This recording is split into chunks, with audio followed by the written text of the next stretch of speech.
ఫిబ్రవరి 7వ తేదీ హైదరాబాద్ లో జరిగే లక్ష డప్పుల వేల గొంతులు కార్యక్రమం జయప్రదం చేయాలని కోరుతూ ఒంగోలు అంబేద్కర్ భవనంలో పోస్టర్ విడుదల కార్యక్రమం నిర్వహించారు. ఎంఆర్పీఎస్ జాతీయ అధ్యక్షులు మున్నంగి నాగరాజు మాదిగ పోస్టర్ ఆవిష్కరించారు. వర్గీకరణకు అనుకూలంగా సుప్రీంకోర్టు తీర్పు ఇచ్చిన ఏబిసిడి వర్గీకరణను అమలు పరచడంలో ప్రభుత్వాలు మేనమేషాలు లెక్కిస్తున్నాయని, దీనికి నిరసనగా హైదరాబాద్ లో 7వ తేదీన లక్ష డప్పులు వేల గొంతులు కార్యక్రమం నిర్వహించి తమ నిరసనను తెలియజేస్తామని ఆయన పేర్కొన్నారు. హైదరాబాద్ లో జరిగే కార్యక్రమానికి ఏపీ నుండి కూడా వేలాదిగా మాదిగలు తరలి రాబోతున్నారని తెలిపారు. ఈ కార్యక్రమంలో ఒంగోలు నియోజకవర్గ ఇన్ఛార్జ్ తిరువీధి బాబురావు మాదిగ, ఎంఆర్పీఎస్ నగర అధ్యక్షులు ప్రభుదాసు మాదిగ, పూనూరి రామారావు, కోడూరి ఆదాబు, గద్దల రమేష్, రాయపాటి సుబ్బారావు, ఖమ్మంపాటి రాజీవ్, మత్తల రవి తదితరులు పాల్గొన్నారు.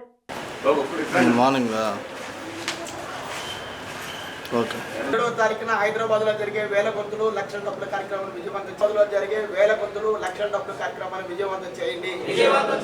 ఫిబ్రవరి 7వ తారీఖున హైదరాబాద్ లో జరిగే జిల్లా మాదిగల ఐక్యత, ప్రకాశం జిల్లా మాదిగల ఐక్యత, మాదిగల ఐక్యత, ఒంగోలు టౌన్ మాదిగల ఐక్యత, ఒంగోలు టౌన్ మాదిగల ఐక్యత, వర్ధిల్లాలి పద్మశ్రీ అవార్డు గ్రహీత మందకృష్ణ మాదిగ నాయకత్వం. ఫిబ్రవరి 7వ తారీఖున జరిగే వేల గొంతులు లక్షల డబ్బుల కార్యక్రమాన్ని విజయవంతం చేయండి. ఫిబ్రవరి 7వ తారీఖున జరిగే హైదరాబాద్ లో జరిగే వేల గొంతులు లక్ష డబ్బుల కార్యక్రమం విజయవంతం చేయండి. 7వ తారీఖున హైదరాబాద్ లో జరిగే వేల గొంతులు లక్షల డబ్బుల కార్యక్రమం విజయవంతం చేయండి. ఫిబ్రవరి 7వ తారీఖున హైదరాబాద్ లో జరిగే వేల గొంతులు లక్షల డబ్బుల కార్యక్రమం విజయవంతం చేయండి. నాయకత్వం వర్ధిల్లాలి పద్మశ్రీ అవార్డు గ్రహీత గౌరవ శ్రీ మందకృష్ణ మాదిగ నాయకత్వం. వర్ధిల్లాలి ప్రకాశం జిల్లా మాదిగల ఐక్యత, వర్ధిల్లాలి ప్రకాశం జిల్లా మాదిగల ఐక్యత.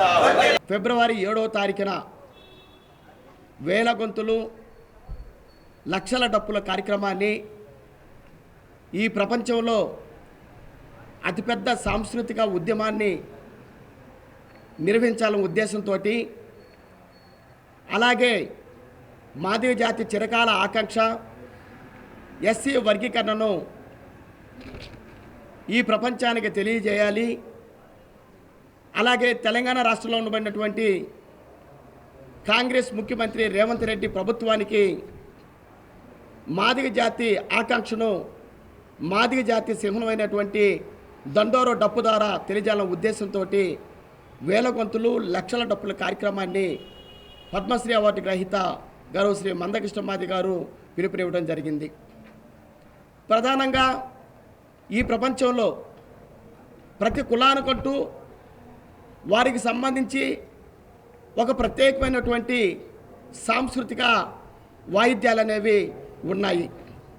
మరి ఈ ప్రపంచంలో కావచ్చు, ఈ దేశంలో కావచ్చు, ఆయా కులాలకు ఉండబడినటువంటి వారి సాంస్కృతిక వాయిద్యాలు అనేవి బహుశా ఈ ప్రపంచంలో కానీ ఈ దేశంలో కానీ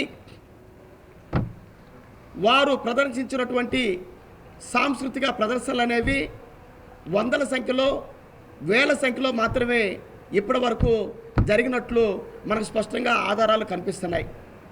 కానీ ఈ ప్రపంచంలో మొట్టమొదటగా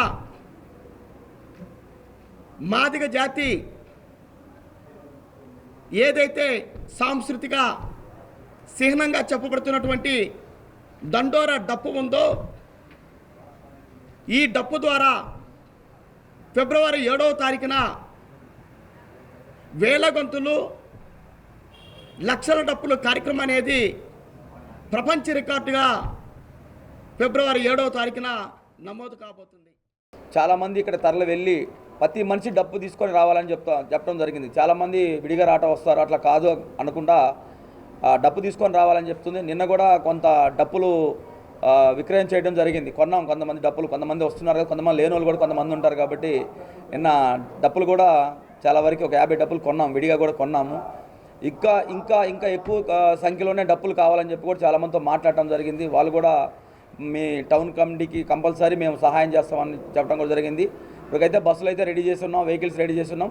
ఇక జన సమీకరణ డప్పుల వ్యవహారం అంతా నేను బాబన్న గారు చూస్తూ ఉన్నాం. ఇక్కడ ఏదైతే ఏదైనా చేపట్టిన కార్యక్రమం ఏదైతే ఉందో హెడ్ క్వార్టర్ నుంచి భారీగా డప్పులు తీసుకొని తరలి వెళ్ళి అక్కడ విజయం చేయాల్సిందిగా మేమంతా కోరుకుంటున్నాం. అంతా మొబిలైజ్ చేసుకొని ఏదైతే ఉందో ఈ అవకాశం ఇచ్చిన జాతీయ అధ్యక్షులు మున్నంగ నాగరాజు గారికి కృతజ్ఞతలు తెలుపుతున్నాను.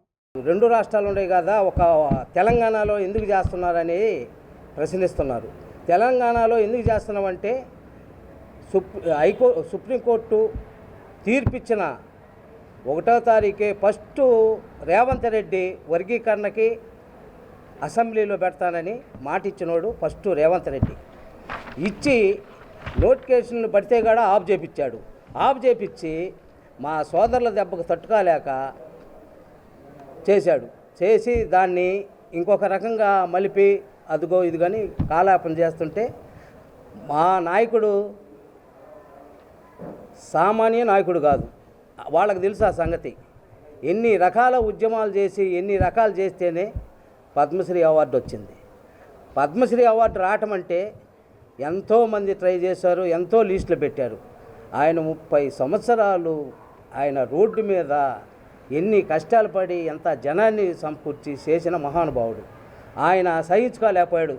వేయాల్సిందే 1,00,000 డప్పులు 1000 గొంతులు కార్యక్రమం చేయాల్సిందని ఈరోజు తెలంగాణలో కానీ ఆంధ్రప్రదేశ్లో కానీ మాదిగలు కాకుండా మాకు సంబంధించిన ప్రజా సంఘాలు కానీ అన్ని కుల సంఘాలు కానీ అన్న మాటకి గౌరవం ఇచ్చి అందరూ పూర్తిగా మద్దతిస్తున్నారు.